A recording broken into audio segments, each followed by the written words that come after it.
Ela era a babá, a figura quieta e eficiente que mantinha o mundo da filha dele em ordem, enquanto o seu próprio se partia em silêncio.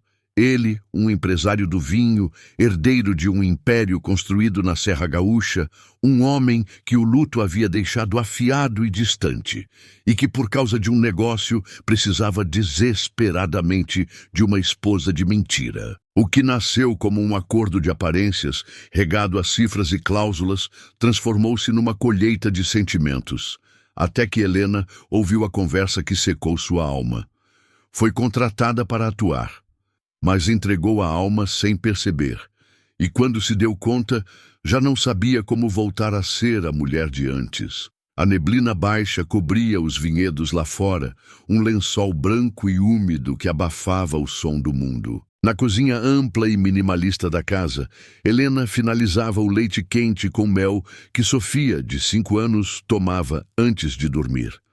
O silêncio era a trilha sonora daquele lugar, até a porta de vidro do escritório deslizar com violência. Arthur surgiu de lá, o telefone pressionado contra o rosto, o olhar focado e sombrio. Ele caminhava pela sala de estar, um leão enjaulado em seu próprio habitat de luxo. Eu já entendi, Ricardo. Entendi. O Giuseppe quer ver uma família, quer estabilidade. Não, eu não tenho ninguém. Helena deu um passo discreto para se retirar, mas o movimento chamou a atenção dele. Arthur parou, baixou o celular. A tensão em seus ombros era visível. Helena, eu preciso que você finja ser minha noiva por uma semana, apenas uma. A caneca de ágata que ela segurava tremeu em sua mão. O senhor quer que eu finja? E foi ali, entre o aroma de leite quente e a vista das videiras adormecidas, que o eixo do seu mundo começou a se deslocar. Helena não deu uma resposta imediata. Apenas fitou Arthur por um instante que pareceu durar uma vida, como se ele falasse uma língua que ela não compreendia. Aos 28 anos, seus olhos castanhos carregavam a maturidade de quem precisou ser adulta cedo demais. Desde a adolescência, era o pilar de seu irmão mais novo, Léo, que uma fatalidade deixou dependente de cuidados caros e constantes. A vida nunca lhe ofereceu o luxo de sonhar, apenas a necessidade de fazer. E ainda assim, aquela proposta era um delírio. Você não precisa responder agora, disse Arthur, a voz mais controlada, mas ainda carregada de urgência. Apenas considere. Ela passou a noite em claro no seu quarto, que ficava na ala de hóspedes da casa principal. Ouvia o vento assobiar entre as árvores e o riso baixo de Sofia, que ecoava do andar de cima. Helena amava aquela menina com uma força que a surpreendia. A conexão entre elas foi imediata, tecida com desenhos de giz no chão da varanda e perguntas sobre por que as uvas tinham cores diferentes. Sofia, com sua curiosidade infinita, devolveu a Helena uma leveza que ela pensou ter perdido para sempre. E Arthur? Arthur era um território à parte, distante, mas impecavelmente educado. Solitário, mas de uma gentileza palpável com a filha. Um homem cujo olhar parecia sempre calcular a distância segura para manter de todo mundo, inclusive dela. Por que eu? Ela perguntou na manhã seguinte, encontrando-o na varanda, a xícara de café fumegando entre suas mãos. Porque a Sofia adora você, porque você é real e porque, apesar de tudo, eu confio em você. A palavra confio pousou sobre ela como um manto pesado. Naquela mesma tarde, um valor que cobriria um ano inteiro do tratamento de Léo apareceu em sua conta. Junto, um e-mail curto de Camila, a assessora de Arthur. Ele disse que você pode desistir quando quiser, mas se aceitar, o acordo exige total discrição e convencimento. Helena fechou os olhos. Pensou em Léo. Pensou na garota que um dia sonhou em ser ilustradora, antes que a vida exigisse que ela apenas sobrevivesse. Respirou fundo. Uma semana. É tudo. Arthur apenas assentiu, mas seus olhos azuis e profundos pareciam guardar um segredo, algo que ela ainda não conseguia decifrar. E assim começou a farsa mais real de sua vida. Helena nunca tinha usado um vestido daquele tecido que parecia líquido em seu corpo, nem se sentado para um jantar onde o silêncio era quebrado apenas pelo tilintar de talheres de prata. Na primeira noite da encenação, ela se encarou no espelho do seu novo quarto, no andar de cima, ao lado do dele, e não se reconheceu. O cabelo, que sempre usava num coque prático, estava solto em ondas suaves. Os pés, acostumados a sapatilhas, doíam em saltos elegantes. Arthur a observava à distância. Seus elogios eram econômicos, mas seu olhar era intenso. "Você está perfeita", ele disse. E só isso foi o suficiente para o coração dela dar um tropeço. Nos dias que se seguiram, a imersão foi total. Ricardo, o primo e sócio pragmático de Arthur, enviara um roteiro de eventos, jantares com investidores, uma visita à vinícola com o patriarca italiano, o Sr. Giuseppe, e até uma entrevista para uma revista de lifestyle sobre a nova fase da família Valença. Era tudo um espetáculo. Mas para Helena, cada gesto de cuidado começava a parecer perigosamente real. Arthur, aos poucos, abria frestas em sua armadura. Contou sobre a esposa falecida há 2 anos, sobre o pânico que sentia ao pensar em criar Sofia sozinho, sobre as noites em que se sentava no escritório apenas para não se sentir tão só no silêncio da casa. Ela ouvia quieta, sentindo seu próprio coração se abrir em resposta. Sofia, por sua vez, vivia pendurada nela. "Você vai morar com a gente para sempre agora, né?" perguntou numa noite antes de dormir. Helena sorriu e deu um beijo em sua testa. "Vamos ver, meu amor." E então veio o primeiro abalo. Na noite do jantar decisivo com o Sr. Giuseppe, ela desceu as escadas usando um vestido verde esmeralda que Camila havia escolhido. Todos no pequeno salão se viraram. Arthur caminhou até ela, pegou sua mão com uma delicadeza ensaiada e a apresentou como "minha noiva Helena". Era o auge da performance, e para ela, o momento mais genuíno. Até que mais tarde, enquanto buscava um pouco de ar na varanda, ouviu vozes vindo do escritório entreaberto, a de Ricardo, cortante, e a de Arthur. "Ela é a escolha certa, Arthur. Discreta, precisa do dinheiro, não vai criar problema. Ninguém nunca vai desconfiar. E se desconfiarem, que importa? Ela tem um rosto que vem de honestidade. É uma troca, simples assim." O mundo de Helena parou de girar. Ele congelou. Ela voltou para a sala com um sorriso cravado no rosto, a cabeça pulsando e o estômago revirado. Arthur segurou sua mão sobre a mesa, e ela, por fora, correspondeu ao toque. Por dentro, sentia a estrutura inteira desmoronar. Nos 3 dias seguintes, Helena foi a noiva perfeita. O sorriso no lugar certo, o braço entrelaçado no dele, as respostas inteligentes e doces para as perguntas dos curiosos. E ninguém, absolutamente ninguém, notou que ela se quebrava a cada hora. Arthur parecia não perceber. Continuava com suas gentilezas calculadas, seus gestos de um cuidado que agora parecia roteiro. Sussurrava coisas em seu ouvido que faziam parecer cumplicidade, fazia parecer amor. Mas Helena já sabia. Sabia que ele a havia escolhido como quem seleciona a uva certa para uma safra, pela aparência, pela função.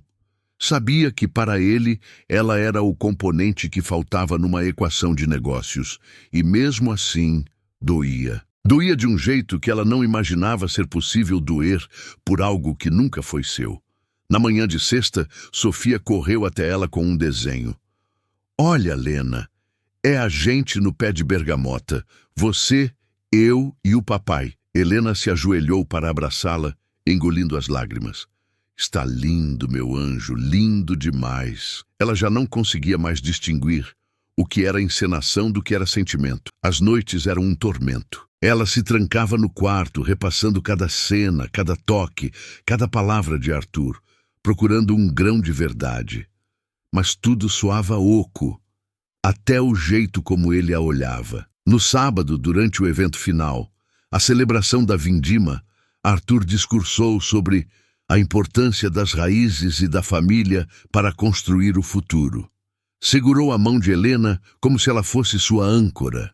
Olhou para ela com aqueles olhos que a faziam se sentir a única pessoa no mundo. E disse, para uma plateia de centenas, ter Helena ao meu lado me lembrou do que realmente importa. Ela segurou o ar, sorriu, assentiu, mas por dentro era um campo devastado. Naquela noite, Sofia dormiu cedo. A casa estava mergulhada em silêncio. Helena subiu as escadas, sentindo o peso de cada degrau. Entrou no seu quarto, fechou a porta e escreveu uma carta. Sem raiva, apenas com a verdade crua. Arthur, obrigada pela oportunidade, pelo dinheiro, que vai dar ao meu irmão a chance que eu nunca tive. E obrigada pela semana, que me fez sentir a mulher mais especial e a mais tola do mundo. Tudo ao mesmo tempo. Deixou o envelope na mesinha de cabeceira dele. Pegou sua mala, que nunca chegou a desarrumar por completo. Passou pelo quarto de Sofia, deu um beijo em sua testa e sussurrou: Você é a parte de verdade de tudo isso. Me perdoa. Saiu da casa sem fazer um único ruído. A neblina havia voltado, densa e fria. E ela, sozinha na estrada de terra, prometeu a si mesma: nunca mais seria coadjuvante na vida de ninguém. Na manhã seguinte, Helena vestiu sua jaqueta jeans de sempre, prendeu o cabelo num rabo de cavalo e enviou uma única mensagem para Camila, a assessora. Preciso buscar um objeto pessoal que esqueci. Estarei na vinícola às 17 horas. Apenas avise, por favor. Ela não sabia o que esperar. Talvez indiferença, talvez mais silêncio. Mas pela primeira vez em dias, sentia o chão sob seus pés. Desta vez, seria ela, não a personagem. A casa estava mais silenciosa do que Helena se lembrava. Ao entrar, o cheiro de lenha queimada e café passado a atingiu, mas havia uma ausência de vida. Sofia não estava lá. Foi Camila quem a recebeu, com um olhar que misturava profissionalismo e uma compaixão inesperada. Ele está no escritório, disse simplesmente antes de se retirar. Helena caminhou até lá. Arthur estava de costas, olhando para a imensidão verde do vinhedo. Ao ouvir seus passos, ele se virou. E pela primeira vez, Helena viu um homem desarmado, a camisa amarrotada, os olhos cansados. Você voltou. Vim buscar o que é meu. Ele assentiu. Você ouviu minha conversa com o Ricardo, não foi? Helena cruzou os braços, uma barreira frágil. Ouvi o que eu precisava. Ele deu um passo à frente. Eu cancelei o acordo com o Giuseppe naquela mesma noite. Ricardo ficou furioso. Eu contei toda a verdade a ele. Helena piscou, a confusão a invadindo. Por quê? Porque eu percebi que o preço do negócio era continuar mentindo, e a mentira já não era mais só para eles, era para mim. Ele se aproximou mais. Eu menti para mim mesmo, Helena. Achei que conseguiria te manter como um papel, uma função. Mas você trouxe vida de volta para essa casa. Você se tornou a única coisa real nisso tudo. Ela queria acreditar. O medo era um gosto amargo na boca. E como eu sei que isso não é só mais uma parte da sua encenação? Arthur baixou o olhar. Eu não posso te provar nada. Se quiser ir, a porta está aberta, mas se ficar, não será para fingir. O silêncio que se instalou era denso, pesado, cheio de possibilidades. A escolha, ela sabia, era sua. Naquela tarde, ela ficou. A desculpa foi esperar Sofia voltar da casa da avó para se despedir. Arthur respeitou a distância. Passaram horas existindo no mesmo espaço. Um campo minado de palavras não ditas. Ele na cozinha, preparando um café. Ela no sofá, folheando um livro sem ler. Ele lhe ofereceu uma xícara. Você ainda gosta com um pingo de leite? Ela pegou sem responder. Sim, ele se lembrava. Quando Sofia chegou, correu para os braços de Helena como se ela fosse um porto seguro. Você voltou, eu sabia. Helena a abraçou com força, uma lágrima quente escapando sem permissão. À noite, depois que Sofia dormiu, Helena o encontrou na sala. Ele estava sentado no chão, encostado na parede, olhando o fogo na lareira. Você está esperando que eu diga alguma coisa? Ela perguntou. Não. Então por que ainda está acordado? Ele ergueu o olhar. Porque mesmo que você nunca acredite em mim, eu precisava que você visse que eu estava disposto a perder tudo para não te perder. Ela se sentou no sofá, sem encará-lo. E se eu tiver medo de me enganar de novo? Arthur olhou para o fogo. Então tenha medo, mas fica. E pela primeira vez, a ideia de fugir não lhe pareceu a mais segura. A manhã seguinte trouxe um céu azul e um convite inesperado de Arthur. Hoje à noite tem o jantar de gala da Associação dos Viticultores. A imprensa toda vai estar lá. Vão esperar me ver com a minha noiva. Eu vou entender perfeitamente se você não for. E saiu. O dia se arrastou. O vestido que Camila deixara sobre a cama, um azul marinho, simples e absurdamente elegante, parecia uma provocação. Às 6 da tarde, Helena ainda estava sentada na beira da cama, paralisada pela indecisão. Mas então ela se levantou, porque sabia. Se recuasse agora, recuaria para sempre. O salão de festas do hotel estava cintilante. Arthur estava no palco, sozinho, anunciando os vencedores de um prêmio. Mas quem o olhasse de perto veria a solidão em sua postura. Ela entrou no meio do seu discurso e parou na entrada. O salão inteiro se virou para ela. Ela respirou fundo e caminhou. Arthur a viu, e por um segundo as palavras morreram em sua boca. Ela subiu os degraus sem ser convidada e pegou o microfone da mão dele com uma firmeza suave. O silêncio era total. Boa noite. Desculpem a interrupção. Eu não sou noiva de ninguém aqui. Murmúrios se espalharam. Fui contratada para fingir ser alguém que não sou. E eu aceitei, porque a vida, às vezes, nos força a fazer escolhas difíceis. Mas o que eu aprendi nessa última semana é que a mentira mais perigosa é aquela que a gente conta para si mesmo. Ela olhou para Arthur, e ele também aprendeu isso. O silêncio agora era uma parede. Eu não vim aqui para continuar um teatro. Eu vim aqui porque eu me apaixonei pelo homem que me via apenas como um contrato e odiei cada parte de mim que se permitiu sentir isso. Arthur pegou o microfone de volta, sem desviar o olhar do dela. Eu contratei a Helena para salvar um negócio e ela acabou salvando o que restava de mim. Não estava no roteiro. Foi o erro mais acertado da minha vida. Ele fez uma pausa. E eu quero continuar errando com você, todos os dias, se você me deixar. O público sorriu, enternecido. Mas Helena não. Ela apenas estendeu a mão para ele, e ele a segurou. Desceram do palco juntos, sem anel, sem título, sem pressa. No final do salão, Sofia os esperava. Vocês demoraram, disse, com a autoridade dos seus 5 anos. Arthur a pegou no colo. Helena riu. E pela primeira vez, não havia personagens, só 3 pessoas, e uma verdade que era impossível de fingir. 3 meses depois, a casa no vinhedo era outra, não na aparência, mas na alma. Naquela manhã de sábado, Helena acordou com o som da risada de Sofia. Abriu os olhos e viu Arthur dormindo ao seu lado, a expressão serena. Pela primeira vez em anos, ela não acordou com medo do que o dia traria. Na cozinha, Sofia fazia sua panqueca de nuvens, com mais farinha na bancada do que na tigela. É a arte, mamãe, disse a menina quando Helena chegou. Ela ainda se arrepiava ao ouvir aquela palavra. Mamãe. Não era oficial, mas era real. Eles não tinham corrido para cartórios ou altares. O que construíam era mais sólido. A presença diária, a gentileza nos pequenos gestos. Arthur entrou na cozinha e lhe deu um beijo na testa. Um ritual matinal. Dormiu bem? Ele sussurrou. Ela sorriu. Acordar aqui é diferente. É bom? É casa. À tarde, estenderam uma toalha perto do lago. Riram, comeram bergamotas, tiraram fotos desfocadas. Não havia plateia, não havia roteiro. Não havia nada a ser provado. A vida não era um conto de fadas. As contas do tratamento de Léo ainda existiam. Os medos ainda surgiam. Mas agora havia verdade.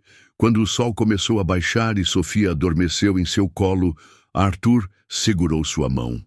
Você não foi a minha mentira perfeita, Helena. Você foi a minha chance de ter uma verdade de novo. Ela o olhou e não disse nada. Mas naquele silêncio havia tudo. Por muito tempo, Helena acreditou ser invisível. A pessoa que arrumava a bagunça dos outros sem nunca ser convidada para a festa. Aprendeu a não esperar, a não querer, a se contentar com o suficiente. Mas aquela farsa cuidadosamente arquitetada rasgou o roteiro que ela havia escrito para si mesma. Ela entendeu que o amor não acontece quando alguém finalmente nos vê. Acontece quando nós nos enxergamos primeiro. E ela não precisava mais de um papel para ser vista. Precisava apenas ser ela mesma. E, mais importante, sabia que merecia alguém que a escolhesse. Não por necessidade, mas por vontade. Arthur não a salvou. Ele apenas apontou uma luz para uma força que já existia dentro dela. E Sofia foi a prova de que os laços mais fortes não precisam de contrato. Eles simplesmente são. No final, Helena não conquistou um império. Ela conquistou a si mesma. E isso, ela descobriu, era mais valioso que qualquer vinhedo.